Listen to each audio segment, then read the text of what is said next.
Continuamos en escenarios, nos acompaña Natalia Livieres de la Fundación La Colmena para hablar de accesibilidad en distintos ámbitos, en distintos ambientes, pero ahora también pensando en las elecciones. Estamos en un proceso electoral y los discursos y las presentaciones tienen que ser accesibles digamos, a la mayor parte de la ciudadanía.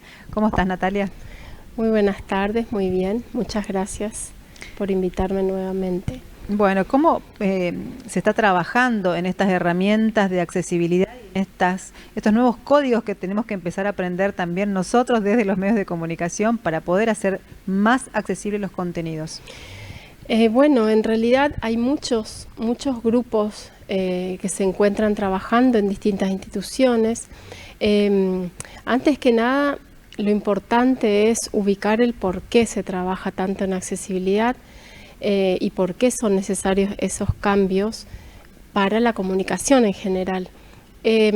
Cuando hablamos, por ejemplo, ahora de un próximo debate para las elecciones, un debate entre quienes se candidatean en estas elecciones presidenciales, estamos hablando de información que va a ser necesaria para quienes votamos y tomamos la decisión en la elección. Entonces, cuando uno habla de información y esta información no es accesible, hay una enorme porción de la población que simplemente no accede a esa información porque no la oye, porque no la puede interpretar, porque no la puede procesar.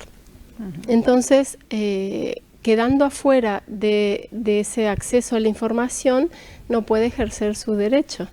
Ni a la información, ni en este caso los derechos políticos, para elegir con información. Claro. ¿Y cuáles son esas condiciones o esos requisitos que tiene que tener esta información o este contenido para ser accesible? Bueno, en realidad cuando uno habla de accesibilidad, piensa en que todas las personas puedan acceder independientemente de su condición. Entonces hay muchas medidas que tienen que ver pensando en alguien que pueda no oír, alguien que pueda no ver, alguien que pueda tener dificultades en la concentración, en la memoria o manejar poco vocabulario. Entonces son medidas que tienen que ver con una forma de mirar la comunicación, que si nos queremos dirigir a todas las personas, tenemos que poder transmitir, por ejemplo, modulando bien, hablando pausado, para quienes puedan leer los labios, ¿no? Ese es algo muy palpable y ya conocido, como la interpretación en lengua de señas. Pero también otras cuestiones que tienen que ver con el subtitulado de cualquier producción audiovisual, ¿no? Hay, en este caso, bueno, pensando en un documento de recomendaciones que salió del Observatorio de Accesibilidad de la Defensoría del Público en nuestro país, que es un espacio donde participaron instituciones públicas y organizaciones de la sociedad civil. Se hacen una serie de recomendaciones que sirven para cualquier producción audiovisual, donde, por ejemplo, se plantea lo básico de una producción audiovisual es que sea subtitulada. Y eso no le sirve solamente a una persona con discapacidad auditiva, sino es mucho más cómodo y favorece la concentración y favorece la comprensión, algo que está subtitulado. Es decir, favorece a todas las personas. Vos sabés que uno se pone a pensar, hay muchas veces que la televisión, en un montón de negocios, en un montón de espacios, está prendida pero sin sonido. Y entonces, bueno, el subtitulado vendría a suplir esa falta de información que estás teniendo porque solamente ves una imagen. Claro, hay momentos en que no podemos reproducir algo con sonido por el ambiente en el que estamos, o porque hay silencio, o porque hay demasiado ruido. Entonces ahí, por supuesto, el subtitulado nos ayuda a seguir, en este caso, la producción, los mensajes, pero además favorece la concentración. Entonces, cuando hablamos de medidas, es importante tomar en cuenta que ninguna medida es universal, o sea, nada va a solucionar a todos la cuestión de la comunicación, en este caso, pero una suma de medidas que tienen que ver con una mirada de hacer accesible lo que uno hace para mejorar su alcance, pensando en quiénes están del otro lado, quiénes serán las personas destinatarias, son muchas actitudes que vamos a adoptar para la producción que hagamos, en este caso una transmisión. Claro, pienso, ¿no?, que en realidad son determinados cambios, pequeños cambios que hay que ir haciendo y que no deberían estar supeditados a una elección, ¿no?, sino que sería bueno que los pudiéramos ir incorporando, porque hay cambios, por ejemplo, lo que me decís, el subtitulado, seguramente con algún tipo de letra que sea bien comprensible, con algún contraste.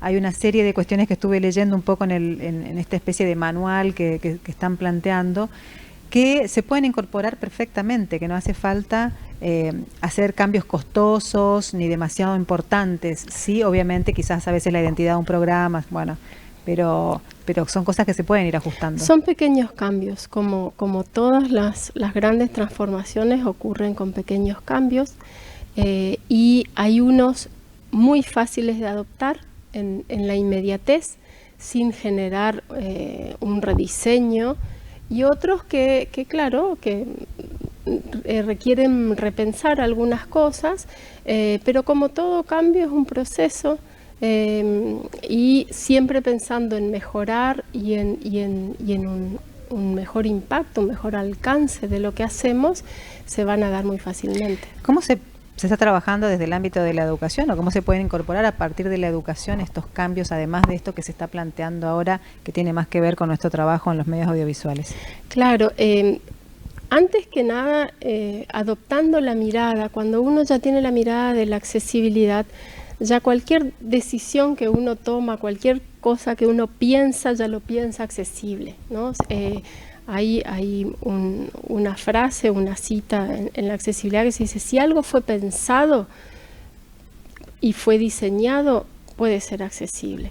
Entonces, en la educación, por ejemplo, hay herramientas que son muy sencillas, que no requieren de grandes especializaciones, que nos permiten con distintos formatos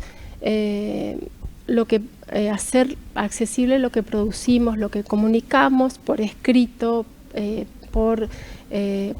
sea grabado como un producto audiovisual, o cualquier apoyo que pueda favorecer la transmisión de la comunicación. Estoy pensando, ¿no? Hoy, por ejemplo, hay muchos medios de comunicación e inclusive organismos públicos que empezaron a incorporar la mirada de género. Bueno, este es el otro paso que hay que dar, ¿no? Incorporar también una mirada accesible o el criterio de accesibilidad, claro, para que podamos llegar a más personas y para que estas personas, como lo señalan ustedes, puedan ejercer su derecho a la información, ¿no?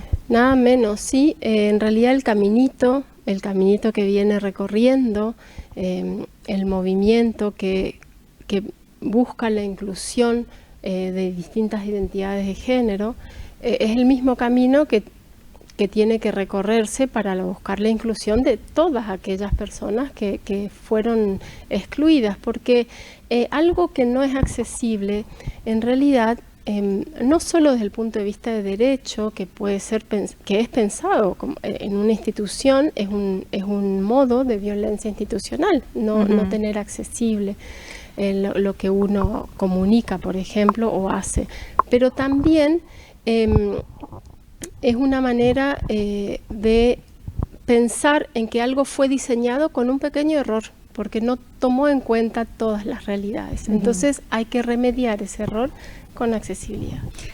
Bueno, hablando de accesibilidad, ¿dónde se puede visitar o dónde se puede obtener la información y esta especie de pequeño manual que han diseñado para los medios de comunicación o para la gente que está interesada? Bueno, hay en el Observatorio de la Accesibilidad de la Defensoría del Público se elaboró este documento que tiene unas recomendaciones y que fue presentado a la Cámara Nacional Electoral para su difusión. Nosotros lo tenemos, varias organizaciones están difundiendo a través de sus redes y por todos los medios, porque la idea es que todos lo puedan adoptar. Y también, bueno, por supuesto, en nuestras vías de comunicación de la Fundación La Colmena, pueden escribirnos al correo, es lacolmenafundacion@gmail.com, podemos alcanzarlo, y de todas formas va a ser difundido por distintas organizaciones, así que creería que va a ser fácil de obtener. Bueno, y nosotros nos comprometemos aquí también a difundirlo a través de nuestras redes, que son Escenario TV, tanto en Facebook como en Instagram. Nos comprometemos también a poder proporcionar esta información y este material que ustedes están ofreciendo. Buenísimo. Te agradezco muchísimo que hayas estado con nosotros, Natalia, y seguramente, bueno, te esperamos en un próximo programa para seguir hablando de este tema de la accesibilidad. Muchas gracias. Nos estamos despidiendo de ustedes hasta el próximo jueves, donde nos vamos a encontrar nuevamente aquí en Escenarios. Que tengan un buen fin de semana.